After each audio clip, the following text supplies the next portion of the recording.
औज़ुबिल्लाहिमिनश्शैतानिर्रजीम बिस्मिल्लाहिर्रहमानिर्रहीम। मैं हूँ राना शकील रहमान।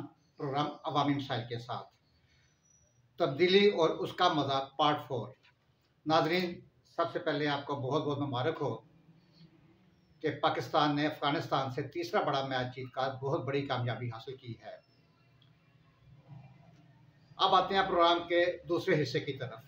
बदअमनी, माशी बदहाली, रुपये की बेकदरी, कमर तोड़ महंगाई और हैबतनाक बेरोजगारी ने पाकिस्तान की 90% आबादी का जीना हराम कर दिया है। लेकिन अफसोस, हमारे वज़रा को अटकलियां सूझी हुई हैं। हमारे वज़ीर ख़ज़ाना एक प्रेस कॉन्फ्रेंस में फरमा रहे हैं, लग यही रहा है कि महंगाई हो रही है। जिन्हें अभी तक ये मालूम ही नहीं कि महंगाई हो रही है, सितम ज़रीफ़ी किसे कहते हैं। वज़ीर ख़ज़ाना के ये अल्फाज सुनकर सितम ज़रीफ़ी के मानी समझ आ गए। एक और वफाकी वज़ीर का ये इरशाद ग्रामी है कि पाकिस्तान में महंगाई होगी तो पाकिस्तान तरक्की करेगा। सुभान अल्लाह, क्या बात है जनाब। हमारे भी हैं मेहरबान कैसे कैसे। अगले माह नवंबर में पेट्रोल की कीमतें बढ़ाने की खबरें भी आ रही हैं। यह कहकर मजीद डराया जा रहा है कि मार्च 2022 तक पेट्रोल की कीमत मुसलसल बढ़ती रहेगी। द इकोनॉमिस्ट अपने खुसूसी रिपोर्ट में दुनिया के 43 ममालिक की माशियत की एक बारीक बीनी से जायजा लेते हुए ये इंकशाफ किया कि पाकिस्तान दुनिया का चौथा महंगा तरीन मुल्क है।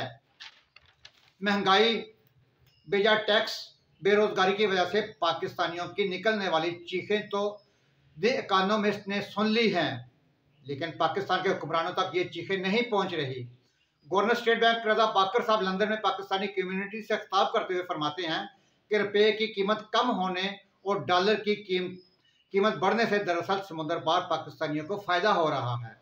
इस बयान के बाद ओवरसीज पाकिस्तानी शिद्दत से $1 के 200 रुपये तक पहुंचने के मुंतजर हैं। ज़ाहिर उन्हें फायदा हो रहा है।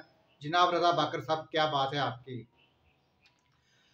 गवर्नर स्टेट बैंक रजा बाकर साहब ने पाकिस्तानी माशियत के साथ वो सलूक कर रहे हैं जो ये 2017-18 में मिस्र के साथ करके आए थे। ये मिस्र में IMF के एक सीनियर एम्प्लॉय थे। उन्होंने वहां भी लोकल करेंसी की वैल्यू को गिराकर मिस्र का भरकस निकाल दिया था, मिस्री अवाम का कीमा बना दिया था। और ये अब पाकिस्तान के साथ भी वही सलूक कर रहे हैं। और ये डॉलर के 200 रुपये तक पहुंचने, ये डॉलर को 200 रुपये तक पहुंचाकर ही दम लेंगे।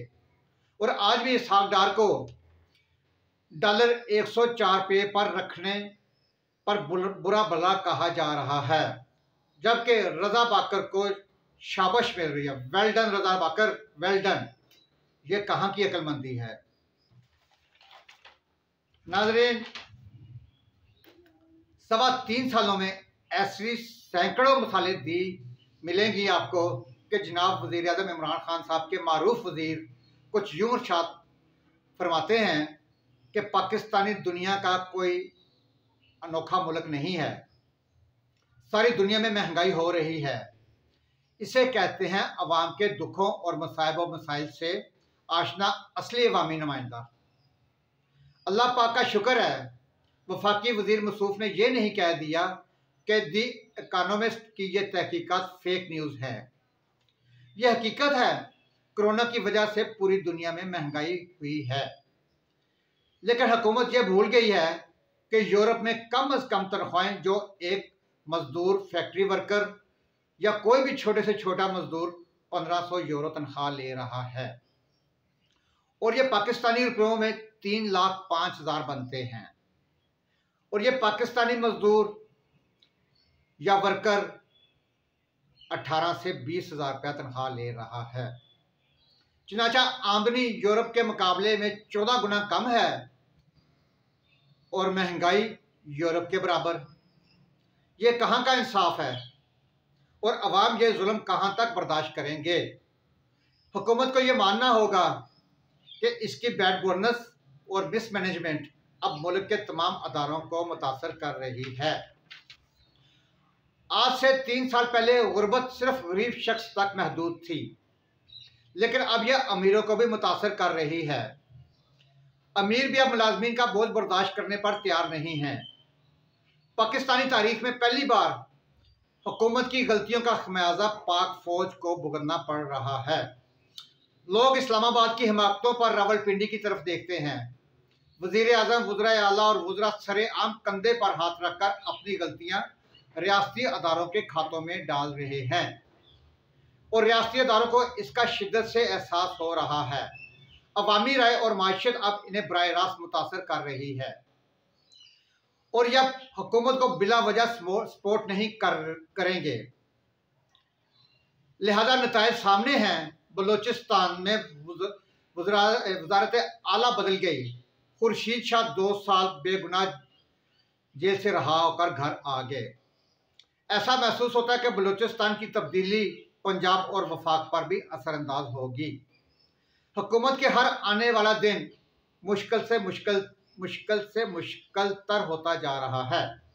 वज़ीर आज़म का एक साबिक मावन ख़ुसूसी तोशा खाने की घड़ी के इशू पर वादा माफ हुआ बनने के लिए तैयार बैठा है। वज़ीर आज़म के मशीर भी इन्हें सियासी शहादत का मशवरा दे रहे हैं। वज़ीर आज़म ने नोटिफिकेशन रोककर इसका बंदोबस्त भी कर लिया था, लेकिन अदारों और अपोजिशन ने इन्हें यह मौका नहीं दिया। अपोजिशन चाहती है कि असम्बलियाँ अपनी मदद पूरी करें, इमरान खान को हटाकर कौमी हुकूमत बना दी जाए, वो हुकूमत मुल्क को पटड़ी पर लाए और 2023 में गैर जानबदार इलेक्शन करवाकर इक़्तिदार नई हुकूमत के हवाले कर दिया जाए। लेकिन तज्ज़िया निगारों का ख्याल है कि इमरान खान को जितना इक़्तिदार में लाना मुश्किल था, इससे कहीं ज़्यादा मुश्किल इसे निकालना है। ताकत और हल्कों का ख्याल है कि ये इक़्तिदार से बाहर निकलकर बोलेंगे और इनका बोलना मुल्क के लिए खतरनाक साबित होगा। लिहाजा इस खदशे का कोई मुनासिब हल तलाश किया जा रहा है और ये हल अब ज़्यादा दूर नहीं है। और ये हल जिस दिन मुकम्मल हो जाएगा, इस दिन वफाक में बलूचिस्तान जैसा इनकलाब आएगा। पार्टी इक़्तिदार में रहेगी, लेकिन लीडर बदल जाएगा। जनाब प्यारे वज़ीर आज़म साहब, 2018 के इलेक्शन में एक फैमिली में, मिसाल दे रहा एग्जाम्पल है कि एक फैमिली में अगर 6 मेंबर हैं तो 6 मेंबर में से 4 मेंबर उस वक़्त पीटीआई के थे और 2 मेंबर नून लीग के हामी थे। इसी तरह पूरा ख़ानदान होता है, ननिहाल का और ददियाल का। आप कह लें कि